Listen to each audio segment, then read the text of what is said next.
एक जोरदार अपनी भारत माता का जयकारा लगाएंगे। दोनों मुट्ठी बंद करेंगे, हाथ ऊपर करेंगे और दिल से बोलेंगे भारत माता की, भारत माता की, इनकलाब, इनकलाब, वंदे वंदे।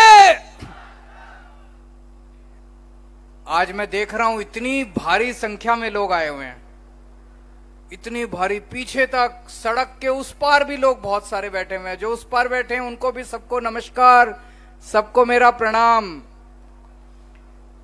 सबसे पहले साधु संतों की, नरसिंह मेहता की इस पवित्र भूमि को मेरा सादर प्रणाम। मैं अपनी बात शुरू करूं, मेरी जितनी आशा वर्कर बहनें हैं वो बहुत बेचैन हो रही हैं। मैं उन सबको बता दूं, आपके कुछ लोग मेरे से मिलने के लिए आए थे, आपकी सारी मांगे मैंने समझ ली हैं। मेरे को जिता दो, मैं 3 महीने में आपकी सारी मांगे पूरी कर दूंगा। मंजूर है? दोस्तों, मैं यहां किसी को हराने नहीं आया, सीधा साधा आदमी हूं। मैं इस पार्टी को, उस पार्टी को, इस नेता को, उस नेता को, मैं किसी को हराने नहीं आया। मैं गुजरात को जिताने के लिए आया हूं। मैं एक एक गुजराती को जिताने के लिए आया हूं। मेरे को राजनीति करनी नहीं आती। मैं एक पढ़ा लिखा आदमी हूं, इंजीनियरिंग की पढ़ाई करी थी, ईमानदार आदमी हूं, देशभक्त आदमी हूं, काम करना आता है। अगर राजनीति चाहिए, गुंडागर्दी चाहिए, भ्रष्टाचार चाहिए, उनके पास चले जाना। अगर आपको अपने बच्चों के लिए स्कूल चाहिए, रोजगार चाहिए, अस्पताल चाहिए, अपनी जितनी आशा वर्कर बहनें हैं इनकी मांग मनवानी है, वीसी वर्कर की मांग मनवानी है, वीसी की जितने ट्रांसपोर्ट कर्मचारी हैं, जितने कई कर्मचारियों से मिला हूं, अगर वो मांगे मनवानी है मेरे पास आ जाना, मैं आपके सारे काम कर दूंगा। मेरे को काम करना खूब आता है। मैं बहुत शुक्रगुजार हूं गुजरात के लोगों का। इतना प्यार दे रहे हैं, इतना प्यार मिला मुझे, इतना प्यार मिला गुजरात आके। भगवान से प्रार्थना करता हूं अगर मौका मिला मुझे दिसंबर के महीने में, और अब ऐसा लग रहा है कि कुछ अद्भुत हो रहा है गुजरात के अंदर, अद्भुत हो रहा है। ऐसे लग रहा है जैसे भगवान झाड़ू चला रहा है, ऐसे लग रहा है जैसे भगवान झाड़ू चला रहा है। चारों तरफ ऐसा उत्साह है लोगों का। दिसंबर के महीने में जब नतीजे आएंगे, अगर आप लोगों ने हमें एक मौका दिया 5 साल का, एक मौका, उनको 27 साल दिया आपने, मैं एक मौका मांग रहा हूं आपसे। एक मौका अगर आपने मेरे को 5 साल का दिया, आपके प्यार का एक एक कर्ज, एक एक मैं आपको सारा चुकता कर दूंगा, मैं आपका सारा कर्ज उतार दूंगा। सरकार बनेगी, सबसे पहला काम करेंगे भ्रष्टाचार खत्म करेंगे। इतना भ्रष्टाचार गुजरात में। ये सारे कह रहे हैं, नेता इनसे पूछ लो, आप अपने किसी एमएलए, किसी नेता के पास चले जाना कोई काम कराने, उससे कहना जी ये काम कर दो, हमारी सड़क टूटी पड़ी है, पानी नहीं आ रहा, बिजली नहीं आ रही, ये काम कर दो। क्या कहता है वो? पैसे नहीं है, सरकार घाटे में चल रही है। क्यों सरकार घाटे में चल रही है भाई? मैंने देखा 2.5 लाख करोड़ का बजट है गुजरात सरकार का, 2.5 लाख करोड़ रुपए का। पता नहीं कितना होता है। 2.5 लाख करोड़ का बजट है और 3.5 लाख करोड़ का कर्जा चढ़ा लिया इन्होंने, कर्जा ले लेके आपके ऊपर। और हर साल, एक साल नहीं, 27 साल से इनकी सरकार है, 27 साल से हर साल 2.5 लाख करोड़ रुपए का बजट है। कहां गया जी इतना पैसा? ये अभी भगवंत मान जी आपको समझा रहे थे। आप सवेरे उठते हो, नहाने के लिए जाते हो, साबुन पे टैक्स, दूध पीते हो, दूध पे टैक्स, कुछ भी खाते हो उस पे टैक्स, हर चीज पे टैक्स लगता है। अरबों खरबों रुपया ये इकट्ठा करते हैं, कहां जाता है ये सारा पैसा? ये सारा इनके स्विस बैंकों में जाता है। एक एक नेता ने 10-10 कोठियां बना रखी है, पता नहीं कितनी बेनामी जमीनें खरीद रखी हैं। एक एक नेता ने इतना पैसा इकट्ठा कर लिया, इतना पैसा इकट्ठा कर लिया, इनकी 7 पीढ़ियां घर बैठ के रोटी खाएंगी, इतना पैसा इन्होंने इकट्ठा कर लिया। और फिर कहते हैं घाटे में चल रहा है। ये बंद करेंगे।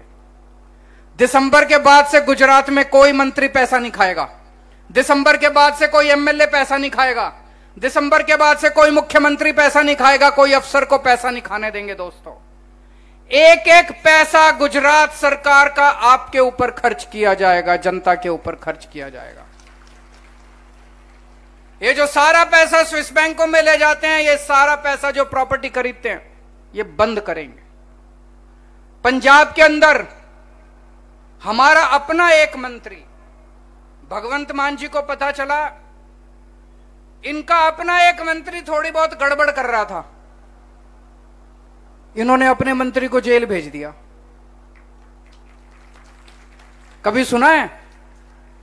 अपने कैबिनेट मंत्री को इनको पता चला, मीडिया को भी नहीं पता था, विपक्ष को भी नहीं पता था, इन्होंने खुद अपने मंत्री को जेल भेज दिया। इतनी कट्टर ईमानदार पार्टी है ये, इतनी कट्टर ईमानदार पार्टी है। तो आम आदमी पार्टी की सरकार बनेगी, कोई मंत्री को चोरी नहीं करने देंगे, कोई एमएलए को चोरी नहीं करने देंगे, कोई नेता को चोरी। और इन्होंने जितने पुरानी चोरी कर रखी है, सारा पैसा इनसे वापस लेंगे। गुजरात के एक एक पैसे का हिसाब लेंगे इन लोगों से। पुराने जितने इन्होंने घोटाले कर रखे हैं, सारा पैसा वापस लेंगे। दिसंबर के बाद से आपको किसी भी सरकारी दफ्तर में जाओगे, आपको काम कराने के लिए पैसे देने की जरूरत नहीं पड़ेगी, रिश्वत देने की जरूरत नहीं पड़ेगी। ऐसी व्यवस्था करेंगे कि सरकार आपके घर आके आपका काम करके जाएगी।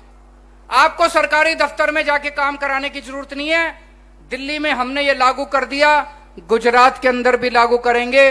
कोई, चाहे आपको तहसीलदार के दफ्तर जाना हो, जन्म प्रमाण पत्र बनवाना हो, बिजली का कनेक्शन लेना हो, पानी का कनेक्शन लेना हो, किसी चीज के लिए पैसा देने की जरूरत नहीं पड़ेगी। और अभी तक ये जितने पेपर फूटे हैं, ये ऐसे ही थोड़ी फूटते हैं, कोई ना कोई तो बड़ा नेता शामिल है। जब भी ये इंक्वायरी करते हैं, अरे गहरे नथु गहरे को जेल भेज देते हैं, बाकी सारे मौज करते हैं, नेताओं को कुछ नहीं करते। 2015 के बाद से जितने पेपर फूटे हैं, सबकी इंक्वायरी खोलेंगे और इसमें जितने बड़े बड़े नेता शामिल है, सबको जेल भेजेंगे।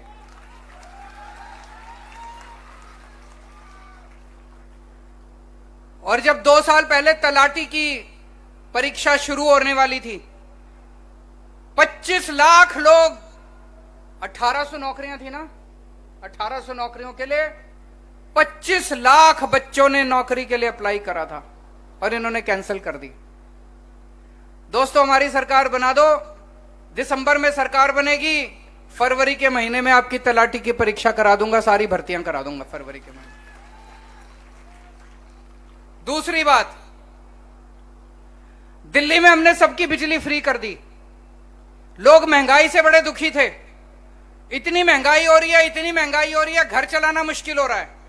तो हमने एक काम करा जो हमारे बस में था, हमने कहा यार बिजली फ्री कर दो, आदमी को थोड़ा तो राहत मिलेगी। हमने दिल्ली में सबकी बिजली मुफ्त कर दी, पिछला जितना बकाया था सारा माफ कर दिया। किसी के 70,000 रुपए बकाया थे, किसी के 1 लाख रुपए बकाया थे, किसी के 2 लाख बकाया थे, किसी का 3,000 रुपए बिजली का बिल आता था, किसी का, सारे पुराने बकाया माफ कर दिए। बिजली के बिल अब 0 आते हैं दिल्ली के अंदर, 0। भगवंत मान साहब को अभी 6 महीने हुए हैं मुख्यमंत्री बने। 1 जुलाई से पंजाब में भी जनता की बिजली फ्री हो गई, गुजरात में भी हो सकती है। करनी है कि नहीं करनी, हाथ खड़े करके बता देना गुजरात में।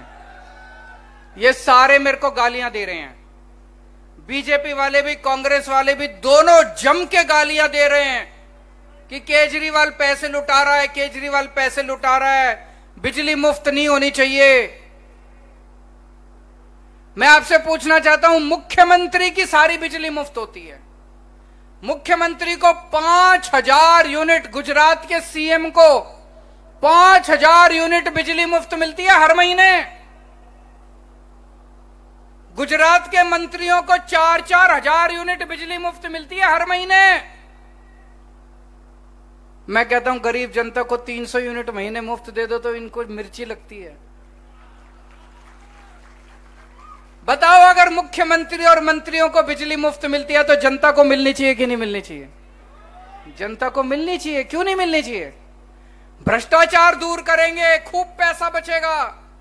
जैसे दिल्ली में पैसा बचाया, जैसे पंजाब में पैसा बचाया, ऐसे ही गुजरात में भी पैसा बचाएंगे। ईमानदार सरकार आएगी, आपकी बिजली मुफ्त करेंगे। जितनी महिलाएं बैठी हैं, अभी ईशुदान भाई ने बता दिया, जिस जिस बहन का, जिस जिस मां का, जिस जिस बेटी का 18 साल से ऊपर की जो है, अगर बैंक अकाउंट नहीं है तो खुलवा लेना, अपने नाम पे बैंक अकाउंट खुलवा लेना। सरकार बनने के बाद हर 18 साल से ऊपर की महिला के अकाउंट में हर महीने 1-1 हजार रुपए डलवाया करेंगे। होना चाहिए कि नहीं होना चाहिए? जिस घर में 2 महिलाएं, मां है, बेटी है, दोनों 18 साल से ऊपर हैं, उनको दोनों को अलग अलग हजार मिलेंगे, 2,000 रुपए मिलेंगे। जिस घर में 3 महिलाएं हैं, सास है, बहू है, बेटी है, उनको 3,000 रुपए मिलेंगे, अलग अलग हजार रुपए सबको मिलेंगे। मिलने चाहिए नहीं मिलने चाहिए? ये मेरे को खूब गालियां देते हैं जी, मेरे को कोई फर्क नहीं पड़ता। ये बीजेपी कांग्रेस कहते हैं केजरीवाल ठग है। अरे ठग तो तुम हो, सारा पैसा खा गए। केजरीवाल तो बहनों के पैसे बांट रहा है।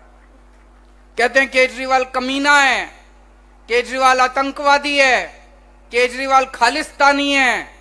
खूब गालियां देते हैं। अभी 1.5 महीना रह गया चुनाव का, अभी इनके बड़े बड़े नेता आएंगे पूरे देश से, आके खूब गालियां दे। और एक जैसी गाली, कांग्रेस भी वही गाली देती है, बीजेपी भी वही गाली देती है, एक जैसी गालियां देते हैं दोनों मिलकर। आपके बच्चों के लिए रोजगार का इंतजाम करेंगे। बहुत सारे बच्चे बेरोजगार बैठे हैं, घर में बैठे हैं, उनके पास रोजगार नहीं है।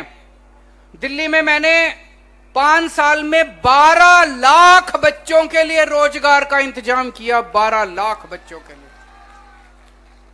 मेरे को करना आता है, रोजगार का इंतजाम करना आता है, नीयत भी साफ है। पंजाब में अभी 6 महीने भी नहीं हुए भगवंत मान को सरकार बनाए, 17,000 बच्चों को सरकारी नौकरियां दे दी 6 महीने में। अभी देखना, अभी तो और बहुत बनने वाली है। यहां पे गुजरात में भी हमने पूरी प्लानिंग करी है। इतने सारे अस्पताल बनाने हमें, इतने सारे सरकारी स्कूल बनाएंगे, इतने सारे मोहल्ला क्लिनिक बनाएंगे। इतना काम करना है, इतना काम करना है। कम से कम 10 लाख सरकारी नौकरियां निकलेंगी गुजरात के अंदर, 10 लाख सरकारी नौकरी। और जब तक कोई बच्चा बेरोजगार रहेगा, उसके लिए रोजगार का इंतजाम नहीं होगा, उसको 3,000 रुपए महीने के हिसाब से हर महीने बेरोजगारी भत्ता मिलेगा, ताकि वो अपना खर्चा पानी चला सके। स्कूल ठीक करेंगे। इन्होंने सरकारी स्कूलों का बेड़ा गर्क कर दिया, इनकी सेटिंग है प्राइवेट स्कूल वालों से। दिल्ली में हमने उल्टा करा है, सरकारी स्कूल इतने शानदार बना दिए, इतने शानदार बना दिए सरकारी स्कूल। पहले दिल्ली के भी सरकारी स्कूलों का बुरा हाल था, लेकिन पिछले 5 साल में दिल्ली के सरकारी स्कूल इतने शानदार हो गए, अब दिल्ली में मजदूर का बच्चा इंजीनियर बनता है, रिक्शे वाले का बच्चा डॉक्टर बनता है, गरीबों के बच्चे, कारपेंटर का बच्चा, प्लम्बर का बच्चा डॉक्टर, इंजीनियर, वकील, बड़े बड़े लोग बन रहे हैं। आप सोचो, एक गरीब आदमी का बच्चा इंजीनियर बन जाएगा तो उनकी तो गरीबी दूर हो गई, क्योंकि वो बच्चा बाहर निकल के 2 लाख 3 लाख रुपए महीने की तनख्वाह पाएगा।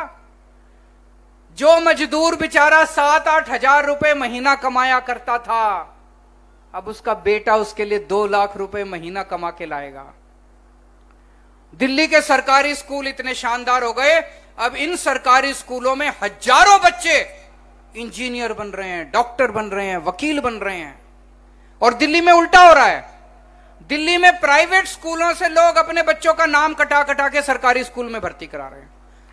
4 लाख बच्चे, 4 लाख बच्चों ने पिछले कुछ साल में प्राइवेट स्कूल से नाम कटा के सरकारी स्कूल में भर्ती कराया है।